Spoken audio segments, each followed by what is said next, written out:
Hello friends. कैसे हैं आप? स्वागत है आप सभी का V2VHU चैनल में।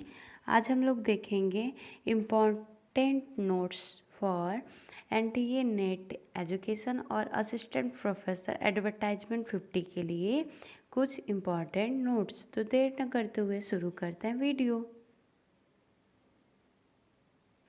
तो CCE यानी कंटिन्यूअस कम्प्रिहेंसिव इवैल्यूएशन CBSE द्वारा कब लागू किया गया था?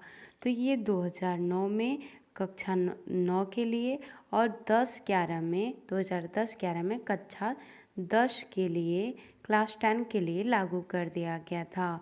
अगला है संज्ञान सहगामी पक्ष का मूल्यांकन क्या होता है? तो बालक के व्यक्तित्व का मूल्यांकन संज्ञान सहगामी मूल्यांकन कहलाता है और इसके कुल 8 बिंदु होते हैं। जो संज्ञान सहगामी पक्ष होता है उसमें कुल 8 बिंदु होते हैं। ये बालक के व्यक्तित्व के मूल्यांकन से संबंधित होता है। अगला है किस प्रकार के मूल्यांकन में ग्रेडिंग प्रणाली होती है? तो ग्रेडिंग प्रणाली जो है वो संज्ञान सहगामी मूल्यांकन पर होती है और इसमें कुल 8 बिंदु होते हैं। अगला है कि संज्ञानात्मक पक्ष के अंतर्गत मूल्यांकन की श्रेणियाँ आती हैं। तो हमने बात किया कि 8 है। तो संज्ञान जो कॉग्निटिव दिया है डोमेन्स ब्लूम ने, उसमें 7 श्रेणियाँ हैं।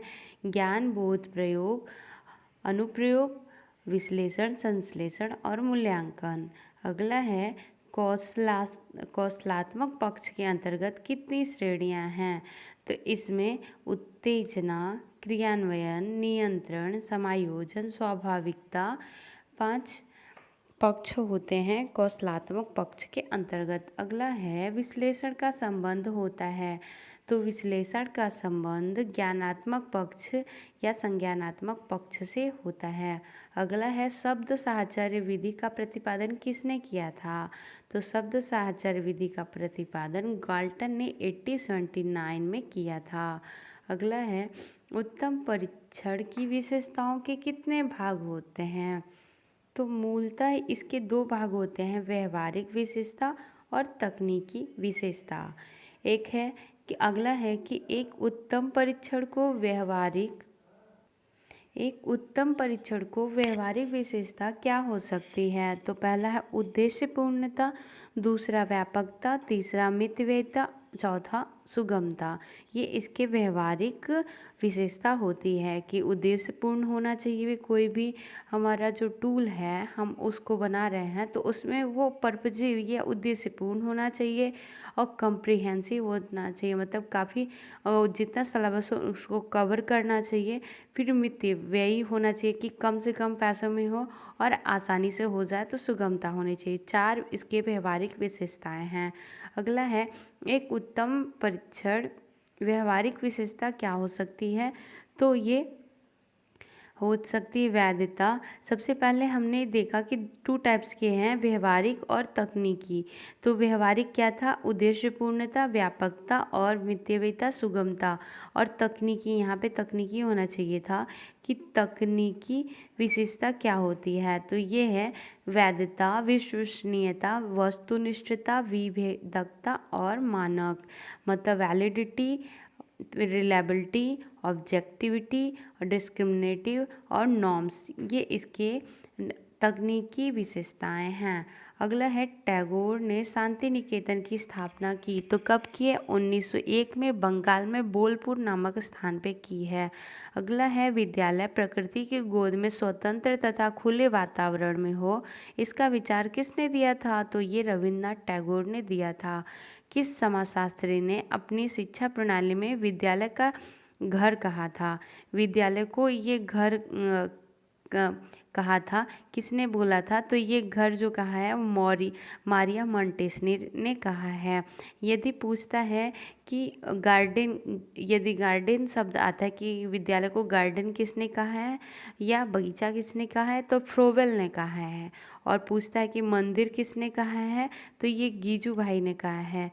और यदि पूछता है कि घर किसने कहा है? तो मारिया मोंटेसनी ने कहा है।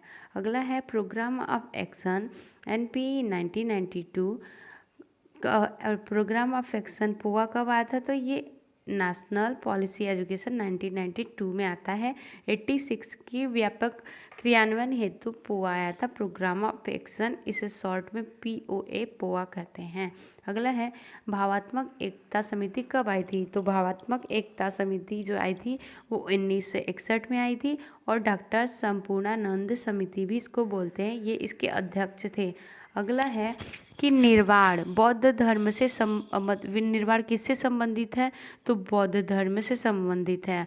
अगला है कि इस्लामी उच्च शिक्षा स्थान क्या होती है? तो मदरसा उच्च स्थान होती है, और इस्लामी प्राथमिक शिक्षा स्थान मकतब होता है। अगला है आदर्शवादियों ने सर्वाधिक बल दिया है, तो शिक्षा के उद्देश्यों पर सर्वाधिक बल दिया है। इसके बाद है शिक्षा जनतंत्र की दाई है या मिडवाइफ है, किसने बोला था? ये कमेनियस ने बोला था। शिक्षा में कर्जन ने जोर दिया था, तो किस पे जोर दिया था? गुणवत्ता पे जोर दिया था। इसके बाद है कि हर्टांक समिति 1928 प्राथमिक शिक्षा में अब जो आई थी, इसका क्या मूल उद्देश्य था? इन्होंने जो दिया था मेन तो ये दिया था कि प्राथमिक शिक्षा में अपव्यय एवं अवरोधन का कॉन्सेप्ट हर्टांग कमेटी ने 1928 में दिया था। अगला क्वेश्चन है कि नालंदा मुक्त विश्वविद्यालय कहाँ पे स्थापित है? तो बिहार में स्थापित है। शांति शिक्षा को अध्यापक शिक्षा के साथ पाठ्यचर्या में शामिल किए जाने की संस्तुति किसने की थी? तो ये 2005 नेशनल करिकुलम फ्रेमवर्क ने की थी, शांति शिक्षा को अध्यापक शिक्षा के अंतर्गत जोड़ने के लिए। अगला है कि कॉमन स्कूल सिस्टम किसने दिया था? तो ये कोठारी कमीशन ने दिया था। फिर है एनिहिलेशन ऑफ कास्ट, ये किसकी रचना है? तो BR अम्बेडकर की रचना है ये एनिहिलेशन ऑफ कास्ट। फिर है पहली पीढ़ी के मानवाधिकारों को वैचारिक समर्थन दिया था, तो किसने दिया था? ये पूंजीवादी देशों ने दिया था।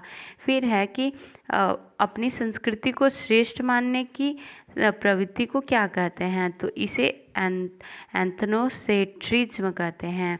अगला है विश्वविद्यालय विक्रमशिला विश्वविद्यालय नष्ट किया था, तो ये बख्तियार खिलजी ने नष्ट किया था। फिर है मौलाना मोहम्मद अली ने जामिया मिलिया इस्लामिया विश्वविद्यालय की स्थापना किस शहर में की थी? तो ये अलीगढ़ में की थी। फिर है विदेशी लोगों को न पसंद करना, ये क्या कहलाता है? तो ये जेनोफोबिया कहलाता है। कलकत्ता के मदरसा की स्थापना किसने की थी और कब की थी? तो ये कलकत्ता मदरसा की स्थापना कलकत्ता में 1981 में यहाँ पे 1881 होगा, 1881 में सबसे पहले यहीं पे तो फिर ये वॉरेन हेस्टिंग ने दिया था कलकत्ता मदरसा को, सबसे पहले जो इस्टेब्लिश किया था ये वॉरेन हेस्टिंग ने किया था। फिर है पूना संस्कृत कॉलेज की स्थापना कब हुई थी? तो पूना संस्कृत कॉलेज की स्थापना गवर्नर एल्फिस्टन ने 1921 में की थी, और जबकि ये वॉरेन हेस्टिंग ने जो की थी ये 81 में की थी। ये यहाँ पे 1981 ये गलत लिखा हुआ है, 1881 हुआ। तो आज के लिए बस इतना ही, मिलता है नेक्स्ट वीडियो में। धन्यवाद।